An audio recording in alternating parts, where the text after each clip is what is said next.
Welcome to the Thinking on Your Feet mathematics program. A number of years ago, a principal from one of the elementary schools that I was working in came to me and said, Dirk, we're having a problem with some of the fours and fives. They're having trouble with their math and they are really struggling with just the basics.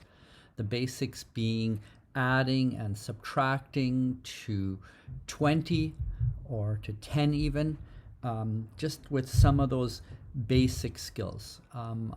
I have worked in the school for a long time, and I work with the kids with disabilities as an occupational therapist. She was trying to look for some solutions. So I thought about it for a while, and I have done many small programs with students here and there. And so I came up with this program to try to go back to the basics. Now, when we look at mathematics, one of the problems that often occurs is that we introduce the numbers, which are symbols. The children use those symbols and they manipulate them back and forth. But for them, often there's not much of a connection between that symbol, whether it's a 6 or a 7 symbol, and what does that really mean in the real world. And I started realizing that. I was working with a grade 4 group, and we were just doing some simple project with a 2x4 and trying to screw some 2x4s together and make a project, and they just had a really hard time. What's the length? How do I measure this? And what is a 2x4 in the first place? How many inches is it wide? Obviously, if you know anything about 2x4s, they're actually not 2x4. They're 3.5 by 1.5, but that's okay. This idea of measuring and making math practical and tangible to them was very, very difficult. And so I think we're getting the students to do a lot of mental gymnastics. They're looking at numbers, they're manipulating them in so many ways, but all they're really doing is manipulating symbols. They actually have no idea what the meaning is behind those symbols. And I found that out in a very practical way in my own life. At university, before going into occupational therapy, I was in engineering for 2 years, and I studied, I was going into electrical engineering, and I studied that for a year, and I could do all sorts of circuits. We built things and on paper drew circuits, all sorts of complex things, putting electricity through them, testing them, and all that, but very little practical in the first year of engineering. And a few years back from now, I was building our house, and I had to figure out the electrical for the house. And I had no idea, like, how does this wire go? How do you put it together? And I could understand on paper the complexity of a mathematical complex circuit, but in reality, I knew pretty much nothing about wiring a simple circuit with a few lights and a few boxes, plug-in box. And so I didn't enjoy electrical engineering a whole lot because it was very abstract. And so I want to bring math back to simplicity and make it something real for the kids. And I think that's really important for them to connect that. I think about that and I go, well, how much math do they really need to know? At what level? So students are struggling with things in grade 4 and 5, but what's expected? How much math do kids really need to know? And so I've taught my kids, we homeschool all our kids, and I've taught linear algebra many, many times. We have 7 children, and I think I taught a little bit of calculus to 1 or 2 of them that went that far. But what do they really need? I'm just in the process of teaching my daughter linear algebra. She always has questions for me, but is she really going to use that in her life very much? Most people, I don't remember ever using linear algebra or calculus when I built my house. And so what is building a house? It's measuring and cutting, measuring and cutting. You have to know fractions. You have to know how to multiply things, how to figure things out, intervals, and you have to know trigonometry. As you can see behind me, there's some beams that we put in, so you have to figure out angles and things like that. So, but very, very simple math for the most part, things that you can learn easily in the classroom.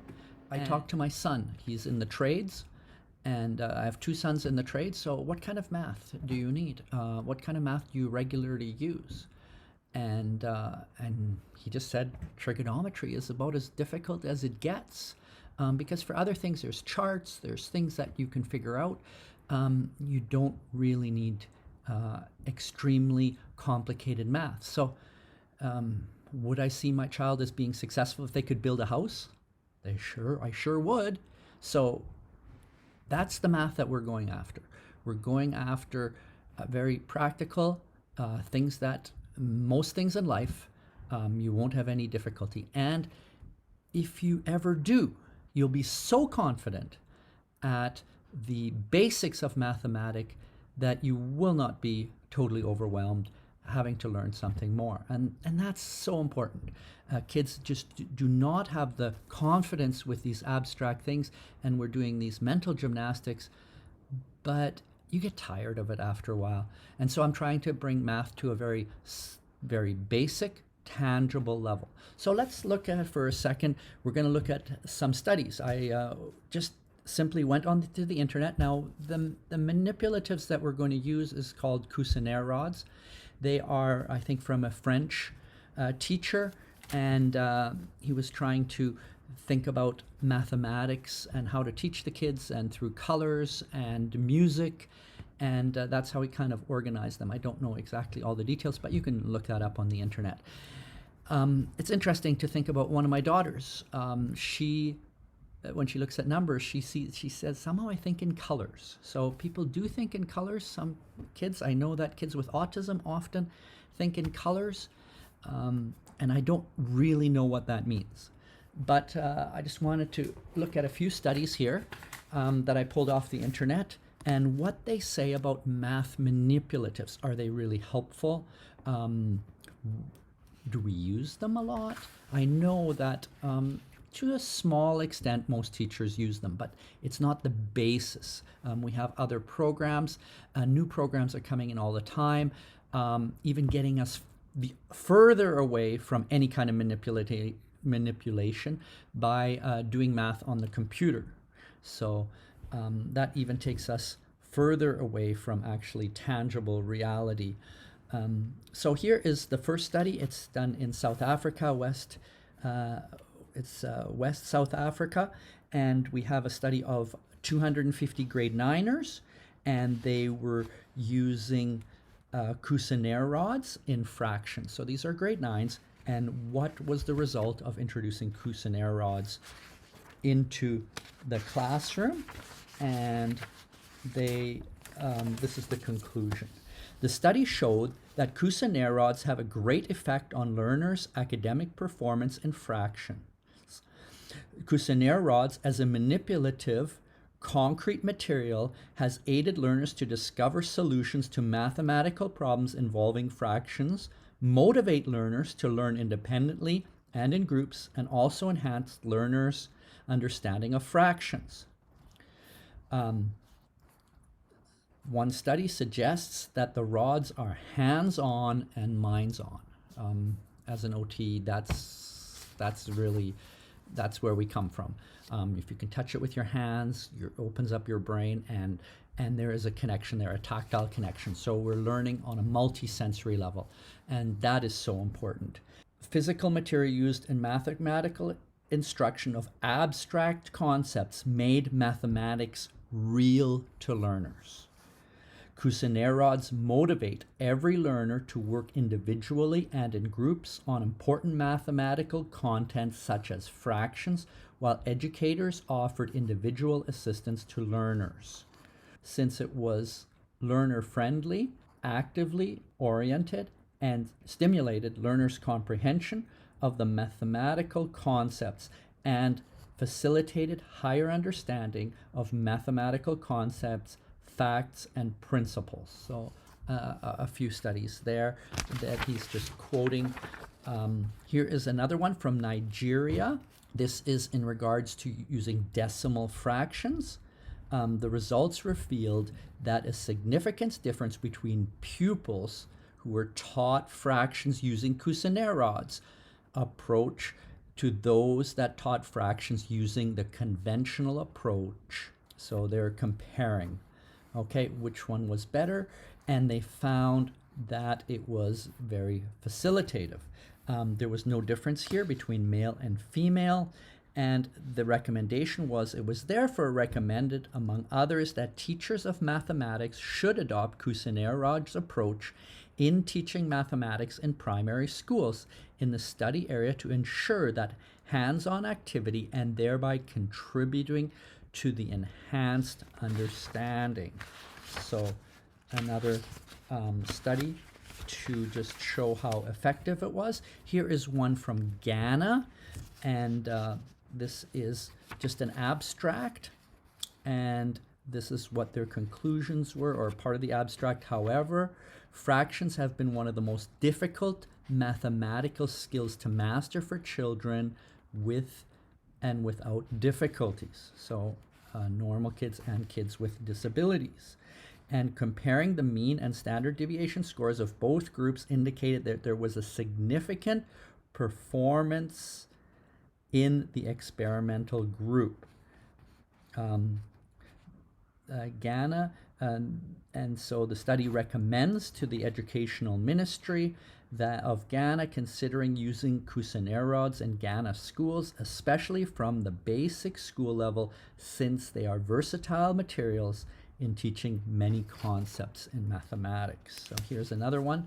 This is more a college, also in Ghana. The study looked at the extent of which the use of Cuisenaire rods as concrete materials sustains and motivates students' interest in teaching and learning of fractions. And so fractions are very difficult just to get the concept, but here is, they're saying here, does it motivate the children? And over 200 students in this, and it was found that there was a significant improvement in the students' performance. A fifth study here, also in Ghana, and the use of Cuisenaire rods demonstrated a great potential to make a real difference to achievement in mathematics by teaching addition of fractions. However, current formulations of policies and development overlook the key contribution of dynamic structured teaching approaches. This is vital to ensuring long-term success. So we need a good dynamic teacher, not only rods by themselves. So with anything, I think that's important. But what I found is that the rods allow you to do that. So here's another study. This is a study using various manipulatives, and this is in the United States, in California, first grade students, and they are using coins, coins with magnetics, and so you can put them on boards and stuff. And so they found that first grade students in mathematics achieved higher scores with these manipulatives in the form of money and magnetic coins. On average, students like, okay, so they're reporting a study that goes back, and it's interesting here, from 1988, reported that on average, students like mathematics and science in the elementary grades, but they dislike both subjects more in the junior high and high school. She also stated that all subjects, mathematics is the least liked subject. So that's one of the things that is so difficult to overcome, is that how do we make it interesting? How do we make it so that the students will want to learn and be motivated, which is 90% of the problem. If somebody's motivated, they can learn anything. But once they get bored, their brains shut off. And so we have to find a way to make the elements fun and exciting. And that's what manipulatives do. Manipulatives have also been useful in making abstract ideas concrete for learners, and therefore making for conceptual understanding. It will be an understatement to say that even adults dread mathematics. To be in perspective, much of the problem is of the loathing of mathematics, and this phobia even. This study, if teachers make it meaningful for the students. The use of manipulatives in mathematics has become almost commonplace. So they're saying here that a lot of teachers are using it, and I've talked to a number of teachers, and they bring it in, and many of the books, there are manipulatives. But I don't think that we're using them well, and we're using them as a basis for interacting. Manipulatives not only allow students to construct their own cognitive models for abstract mathematical ideas and processes, it also provides a common language with which to communicate these models to the teacher and other students. A long-term interest mathematically translates to increased mathematical ability. So we want to work on their interest. A few other things here that this study says. Some of the researchers has reported that students becoming independently when they were given the opportunity or choice to use manipulatives provided for them by their teacher. So that increased the interest. Students devise their own solutions more. They provide autonomous thinking, and they create confidence in learning math. So all really good things that we want to promote. We want the kids to use these manipulatives. As a result of empirical anecdotal evidence shows that higher student achievement is brought when manipulatives are used. So a lot of good things.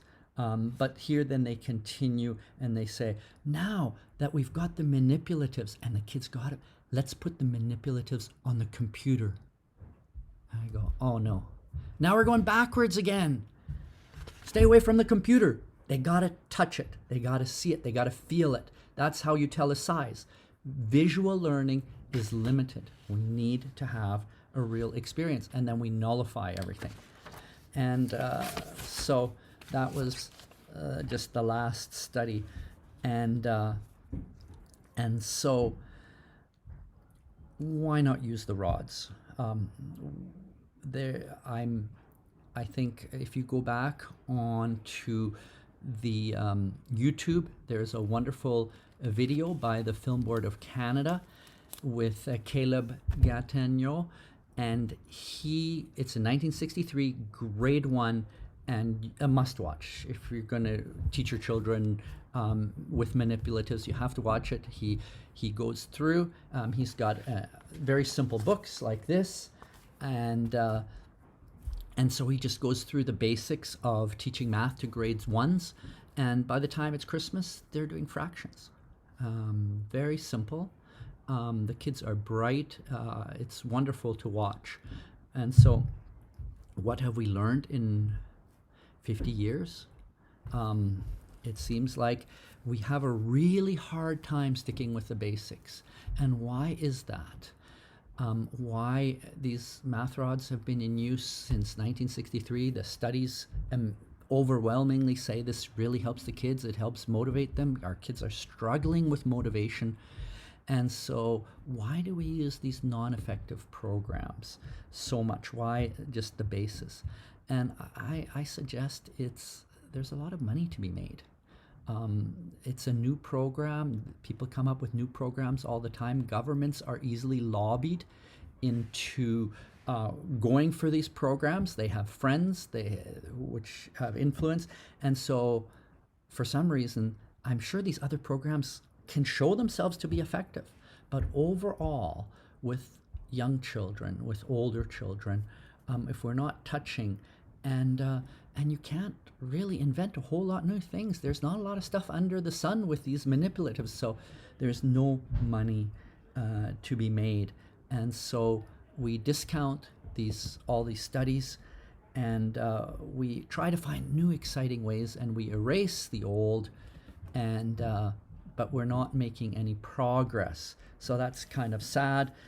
And so we need to stick to these basics and not erase them.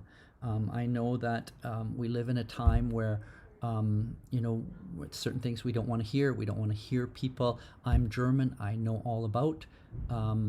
We don't want to hear certain things, and so we erase people. Jesus, they erased him, tried to erase him, but it doesn't really work in the long term. But people always try to erase competition. That's just the way it goes. I think right now a lot of journalists have, all over the world, I've just read a report this morning that a lot of journalists are disappearing because they're saying certain things that some governments don't like, and so there is a war out there.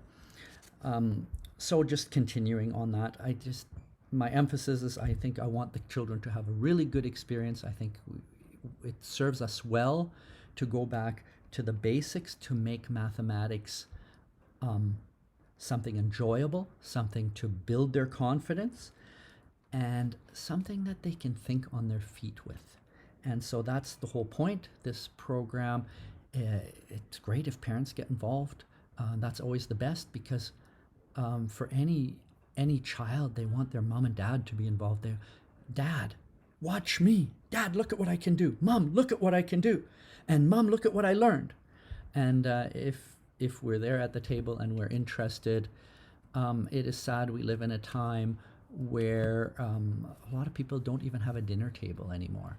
So the kids are not getting the connection, and so that translates into anxiety, and we're seeing that in the school. So wonderful program, a simple program. Parents can do this at home. So in what I'm doing here, there is 3 parts. We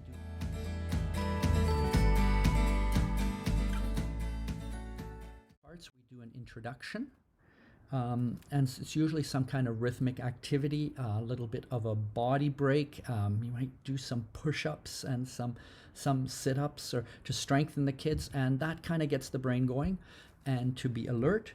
Then we're going to do some math with manipulatives. Maybe we'll bring a little bit of writing in too, because obviously that's part of understanding mathematics. You have to be able to write a formula down. You have to be able to write a plus symbol, a number, and all that. That's very, very important. I'm not negating any of that, but I want their brains to be thinking and to be able to hinge on real concepts.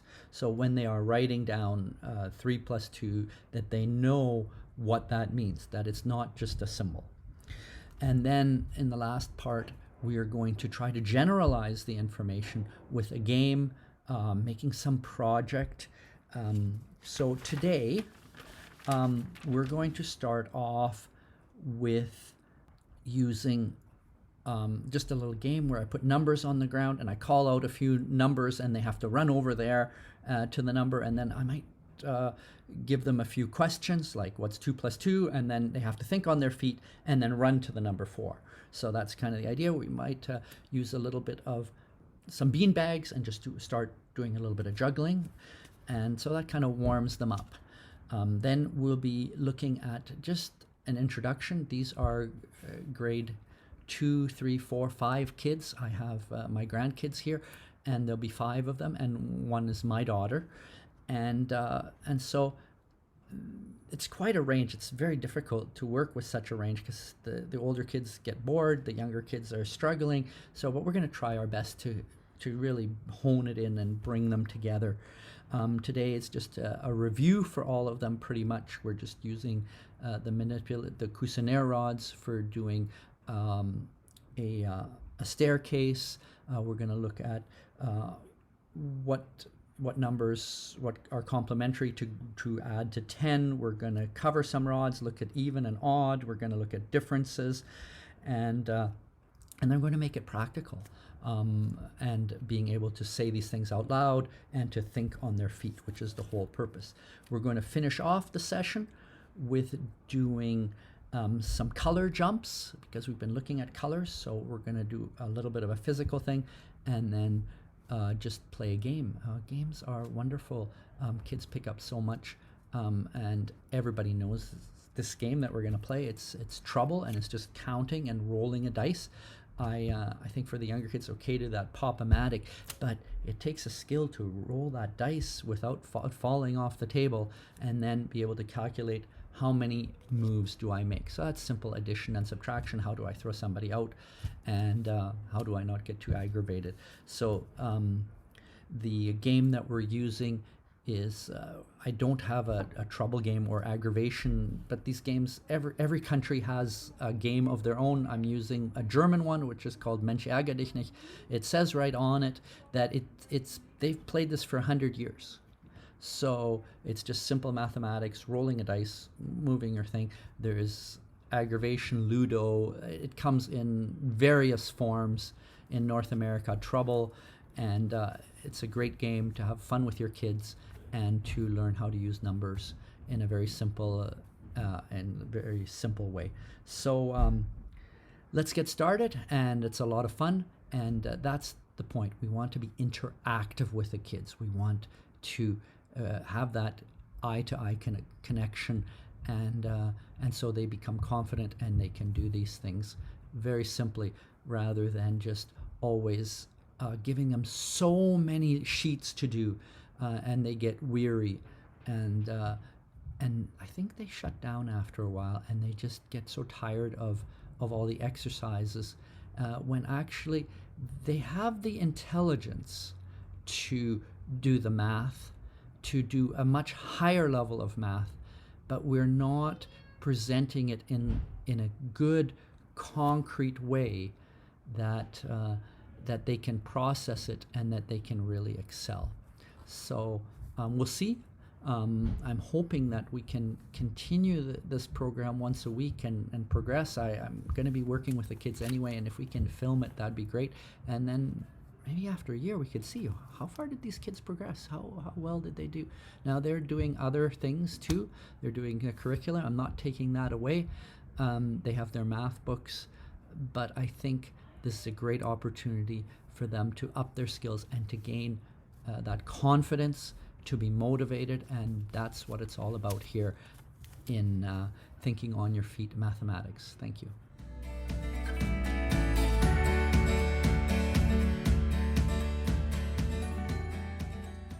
Hi, we're here with Thinking on Your Feet Mathematics, and the kids are going to introduce themselves now.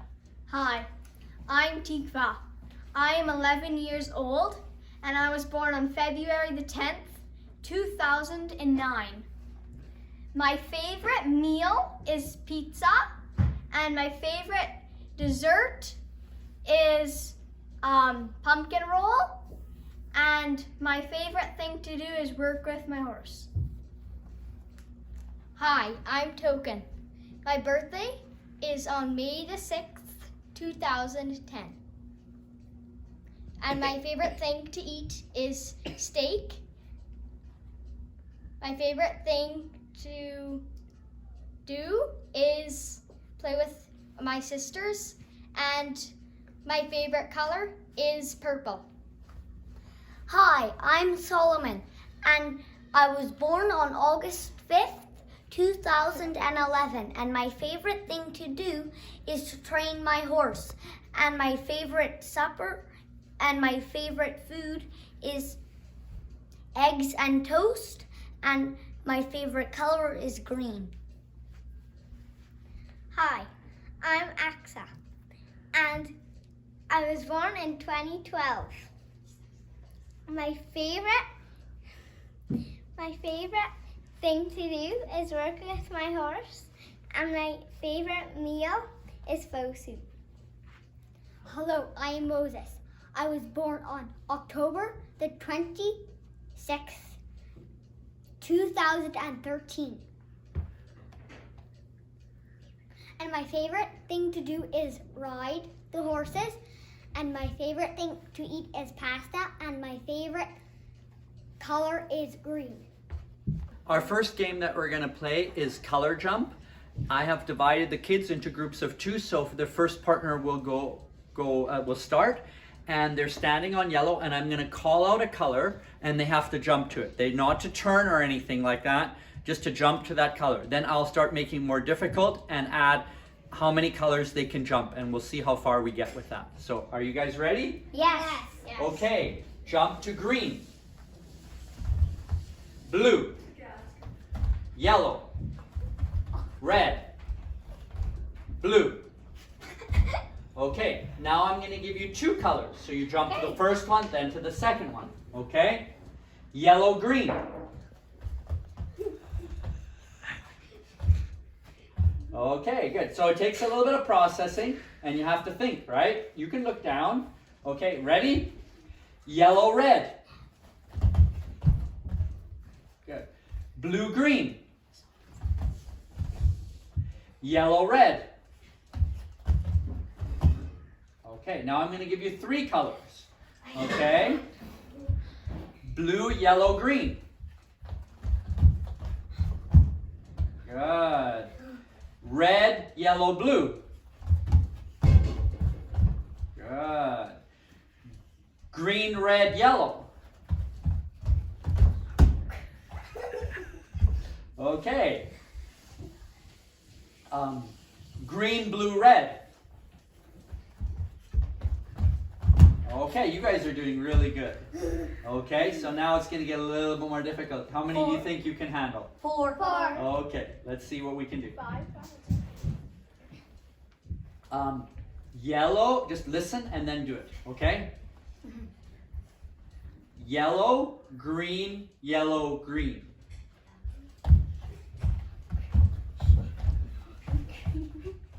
Good. Okay. Blue, red, yellow, red. Good. Okay. One more.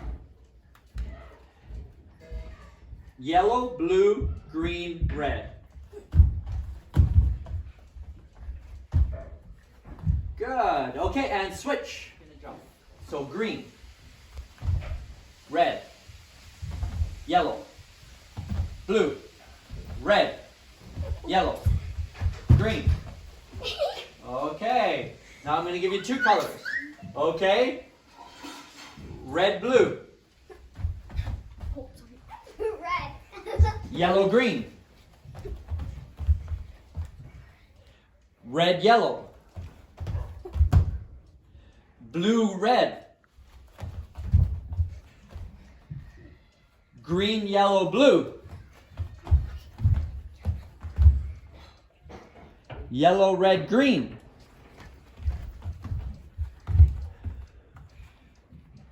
Blue, yellow, green, blue.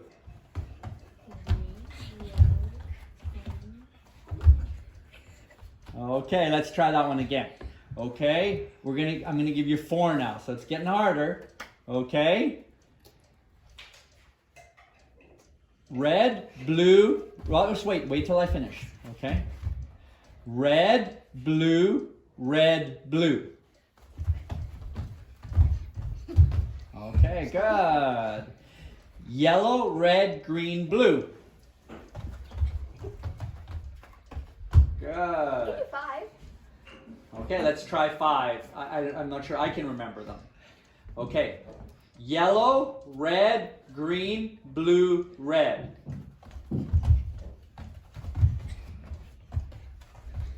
Okay. Good job. I think we'll stop there. Excellent. Our second game is going to be just moving a beanbag. And so here we go. Okay, you guys ready? Yeah. Okay, I want you to move your beanbag around your waist. Okay, good. Around the knees. Around the ankles. Okay, around the knees. Okay, around the waist. Okay, a little faster. Faster. Around the chest. Okay, around your head. Around your head. Move it around your head. Okay, and over the shoulder. And catch it. Over the shoulder. I caught it. Over the shoulder. Over the shoulder. Keep going. Over the shoulder. Good. And around your waist. Around your waist. Faster. Faster. Faster. Okay, around your knees. Faster. Faster. Faster. Faster. And stop. Good. Okay. So next part is we're going to throw it up about eye level and catch it with the other hand. And then throw it back and catch it. Throw it and catch. Throw it and catch. Now, the important thing is that you keep your eye on the beanbag for now. Okay? Keep your eye on the beanbag. Okay? And now stop. And now don't keep your eye on the beanbag. Look straight ahead and do the same thing. Just feel it. Feel it. Decently. Okay, we're just going to practice that until you guys get really good. And then next time we're going to add another beanbag. Oh no, we're gonna juggle! We're going to juggle!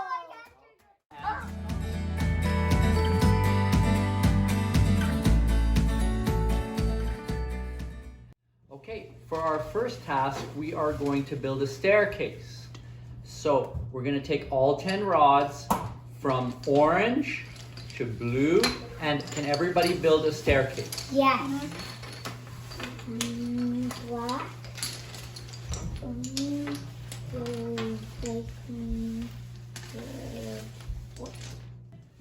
And okay, everybody's built their staircase. Looks like Solomon, you're missing a purple.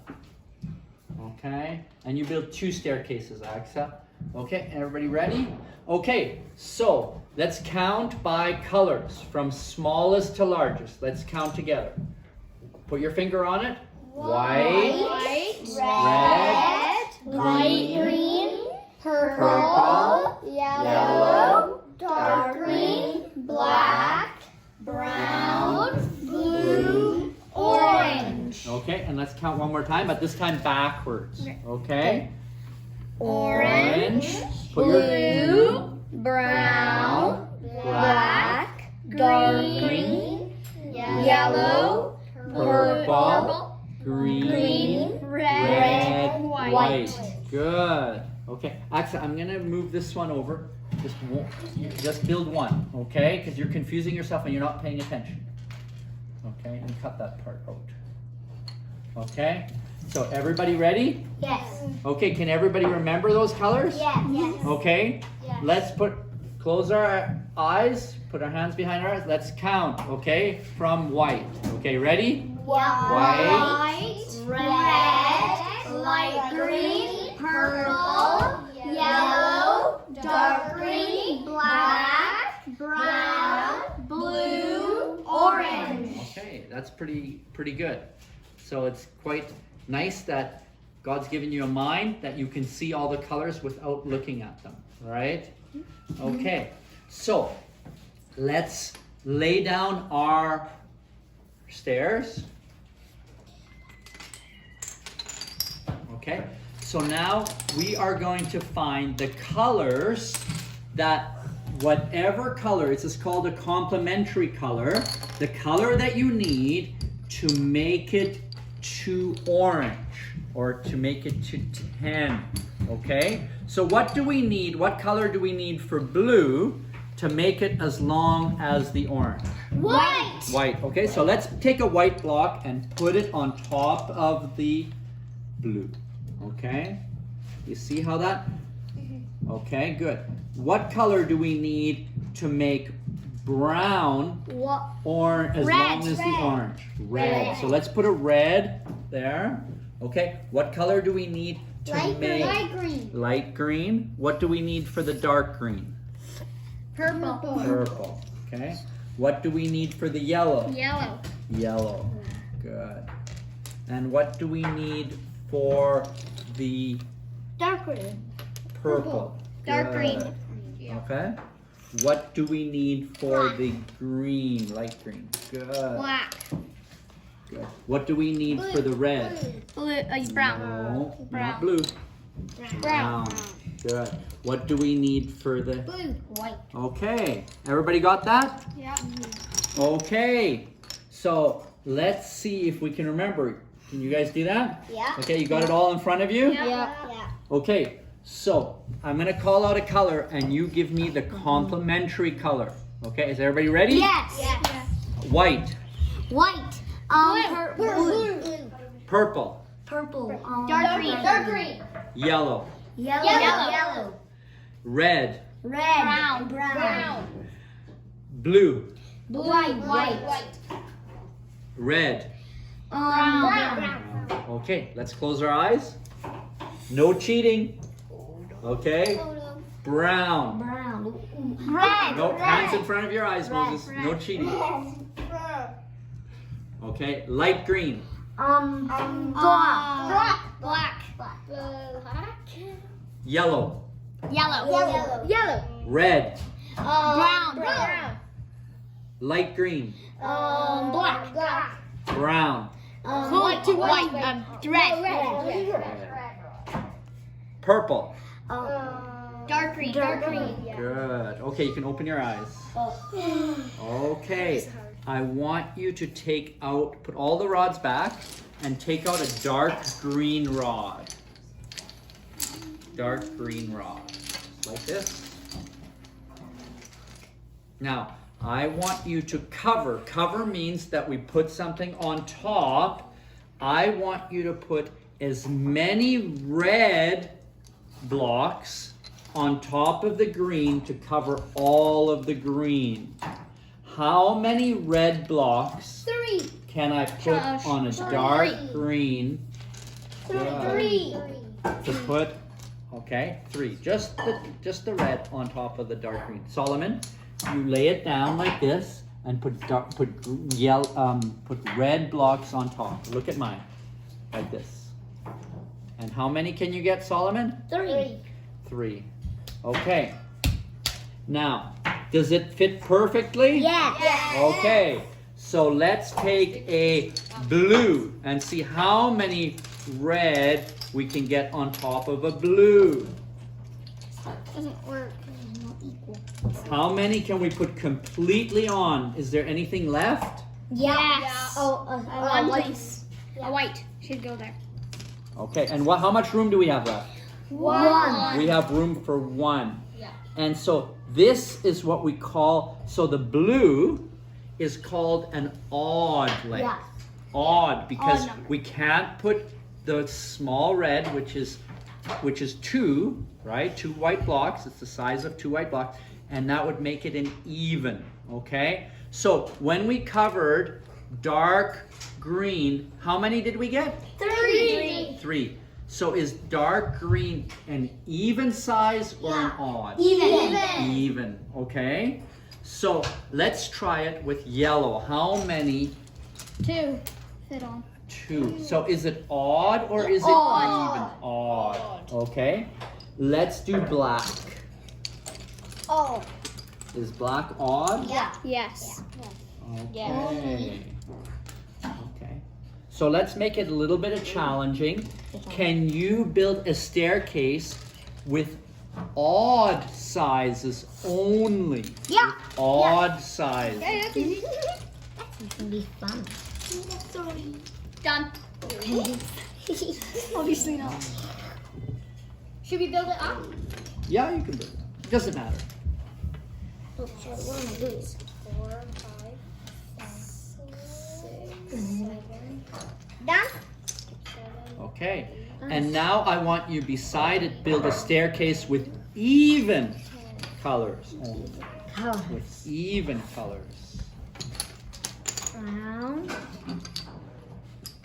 Green. Purple. And there's the same amount of equal as even. Okay. 5 and 5. Is there 5 and 5? Yeah. Okay. Okay, now I have a question for you. See if you guys can figure out. When you're jumping on your odds and your evens, how much is the difference between each block? 1. One guess what? 2. Space.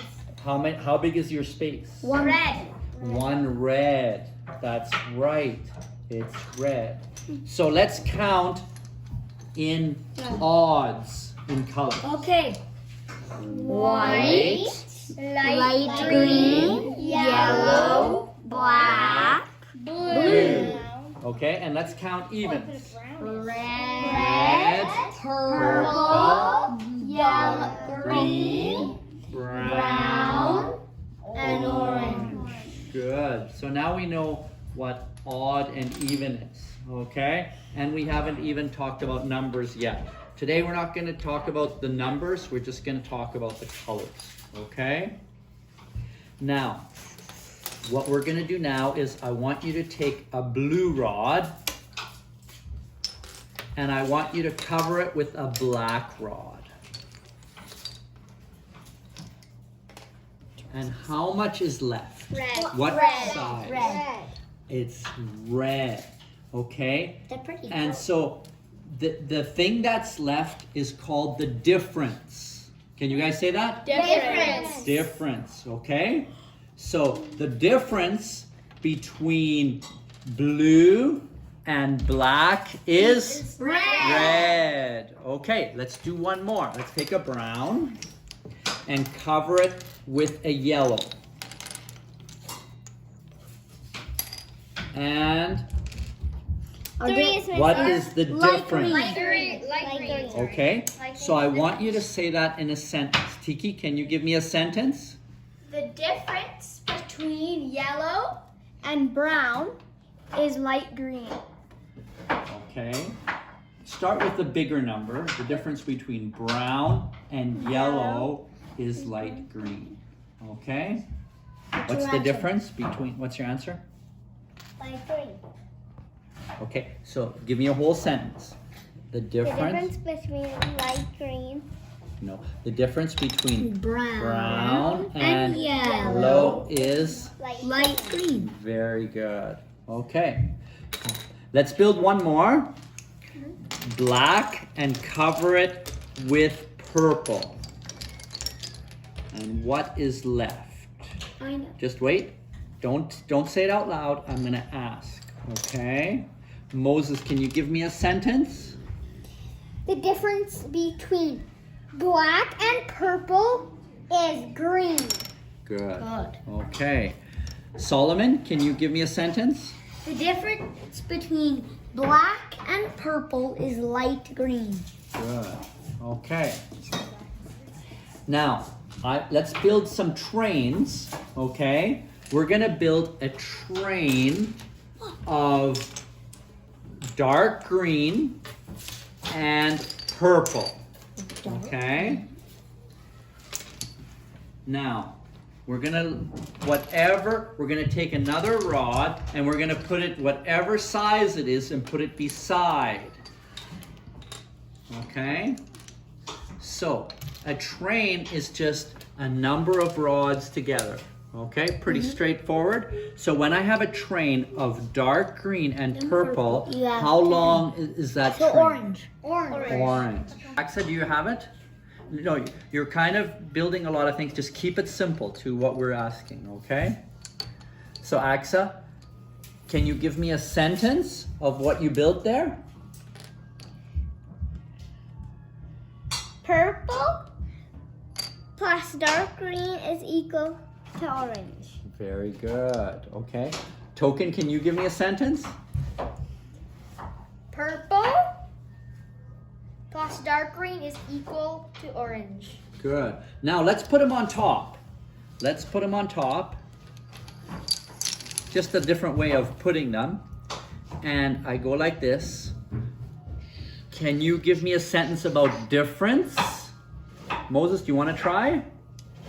The difference? Between orange and dark green is purple. Very good. Okay. Axa, do you want to give me a sentence? The difference between orange and dark green is purple. Good. Okay, now watch this. If I take this screen and now I say a different sentence, the difference between orange and purple is Dark green. dark green. So it doesn't matter which one I say first. I can do it this way or I can do it this way. Yeah. It's always the same. You guys see that? Because it's the same Okay, one. let's try another one and see if we can get a sentence of difference and a question of plus. So, let's take a brown and cover it with a yellow. Okay. And what do we get? What's left? Light green. Light green. Okay. So, Solomon, can you give us a sentence with difference? The difference, brown and yellow. The difference between brown and yellow is light green. Good. Can you give me a different sentence, Moses? The difference between brown and light green is yellow. Very good. Okay. Axa, can you give me a sentence with plus on the same? Yellow plus light green equals brown. Good. Okay, let's do one more. Seems like we have a little bit of learning left. Let's take a blue and cover it with a yellow. What do we have left? Purple. A purple. Okay. And do you want to give us a sentence, Tiki? Sure. Purple plus yellow is equal to blue. Okay. Solomon, do you want to give us a sentence? Blue plus yellow is equal to purple. Well, let's see what you built. You said blue plus yellow is the same as purple. Is that right? No. Okay, can you fix that? The difference between blue and yellow is purple. Good. That makes sense now, right? Mm-hmm. Okay, Axa, do you want to try giving us a sentence? The difference between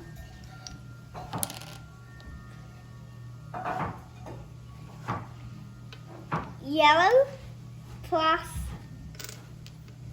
purple is blue. The difference between yellow and purple is blue. Does blue fit on there? No. So we need to kind of describe it a little bit different. So what do you have? The difference between blue and yellow is Purple. purple. Good. Do you want to give us a sentence, Moses? The difference between yellow and blue is purple. Okay, kind of right, but we're going to say blue first. The difference between blue and yellow is purple. purple. Okay, do you want to try, Token? The difference between blue and purple is yellow. Excellent. Okay, our last activity. I'm going to give a sentence and you guys have to build it. Are you ready? Yes. Okay. You put all your rods down. Tiki, put all your rods down. Are you ready? Okay. Solomon is jumping upstairs. He jumped 2 stairs. Then the next jump was 2 stairs again. Then he jumped 3 stairs. How many stairs has he gone up? What color? Black. Yeah, black. Black. Okay, I want to see it. Build it for me. I want to see it. Okay, does that fit? Yes. Good. Okay, let's try again. Let's do a new one. Okay, Solomon is jumping down the stairs now. He jumped 3 stairs down. Then he jumped 5 stairs down. And then he jumped 2 stairs back up. So, how many stairs has he jumped down? This is a tricky one. I know. So, let's review. I know. He went 3 stairs down. I know. Then he went I know. 5 stairs down. But he didn't continue to go down. Then he went 2 stairs up. So So how many did he go down in total? Can you figure that out, Moses? Yeah, I figured out. Can I? And this one goes on top. Can I? How many? How many? How many? What fits? What fits? Green. Dark green. 6. Excellent. Okay, that was a tricky one. Okay, so we're gonna have more like that next time. That was a lot of fun. Okay, so that's it for our rods now. We're gonna go play one more game, or maybe 2 more games. Okay, now we're gonna play a game to generalize all those skills we learned about odds and evens and adding and subtracting. And so we're gonna play this movement game. I have put 6 numbers on the ground. We have odd numbers on this side, and we have 3 even numbers on this side. I've asked the kids to look around and become familiar with the number. And now I am going to make some calls, and they have to go towards that area or that number. Okay, are you guys ready? Yeah. I want you to go to the side where the odd numbers are. Odd numbers. Okay, go to the side where the even numbers are. Odd. Even. Okay, go to the number 8. Go to the number 5. Go to the even side. Go to the odd side. Okay, are you guys ready? Now it's going to get tough. 1 plus 1 makes 2. 1 plus 2 makes 3 plus 2 makes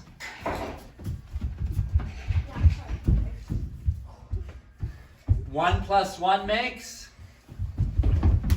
the difference between 7 and 2 is the difference 7 and 2. The difference between 7 and 2. The difference between 4 and 2. Okay, this is hard? Okay. 5 plus 2. 5 plus 2. Okay. 3 plus 2. Okay. Now I want you to say it out loud. As soon as you get the number, okay, see if you can go faster. Okay? 4 plus 4. 4 plus 4 8. 1 plus 1. 2. Now I'm going to switch it up. We learned all those rods, right? Now, I know we haven't learned the numbers of the rods, but you guys are familiar with them anyway. So, I'm going to call out rod colors. You guys have to translate it into numbers and go there. That's okay? fun. That's fun. Are you ready? You know what I say? White and red. White and red. 3. Good. Okay. Purple and purple. 8. Purple and purple. Okay. The difference between orange and brown. Okay. The difference between orange and dark green. That's orange and dark green. Okay, good. The difference between yellow and red.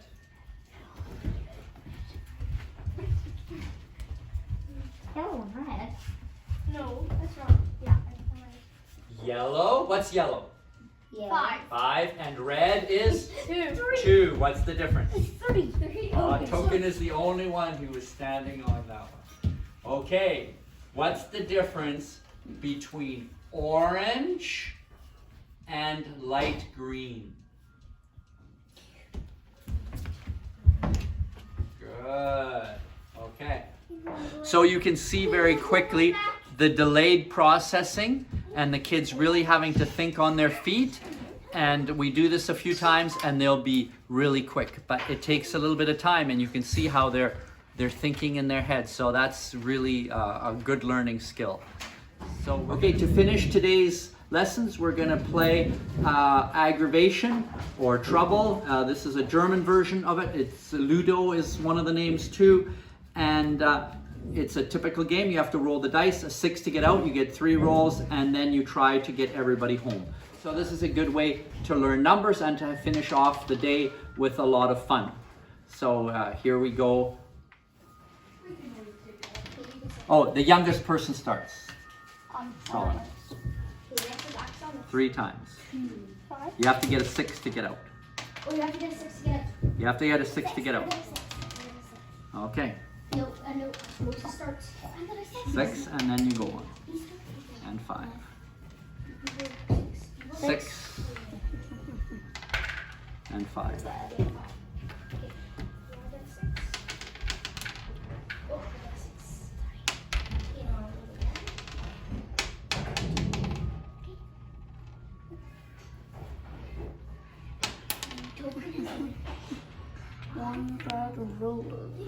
Here. 6. Oh, I get to roll one more time. I had a 6. And a 4.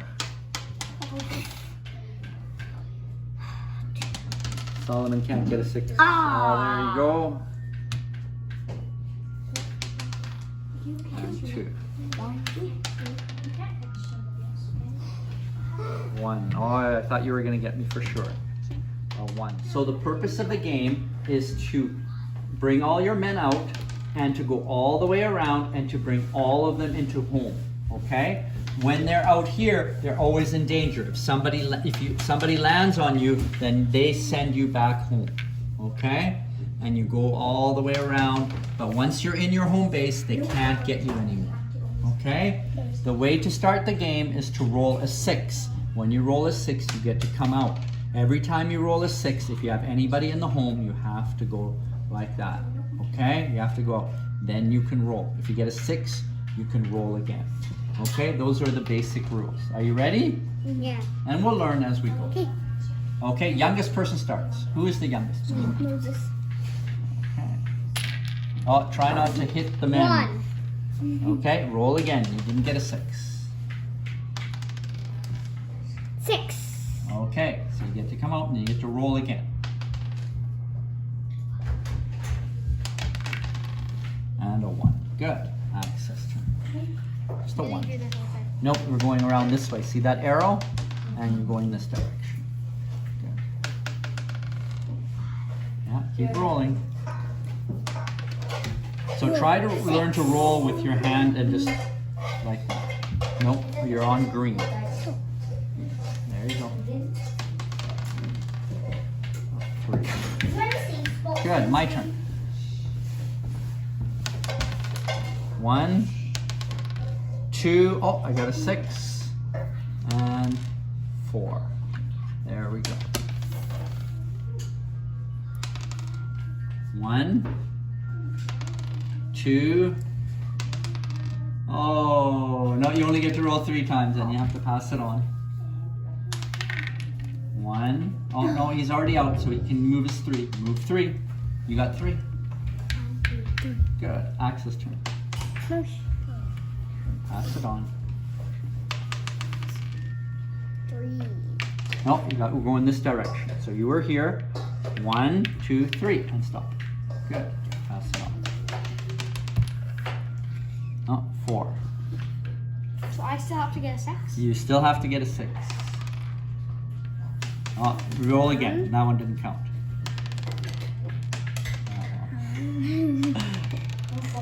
2 and 3. I'm sure you'll get a 6 soon. I knew I was going to be the person to let that happen. 2. 1, 2. That's okay. All you have to do is throw one out and they're back to where you are now. Ooh, so you have to go all the way in, then you have to knock out Axel. Oh, you gotta go this way.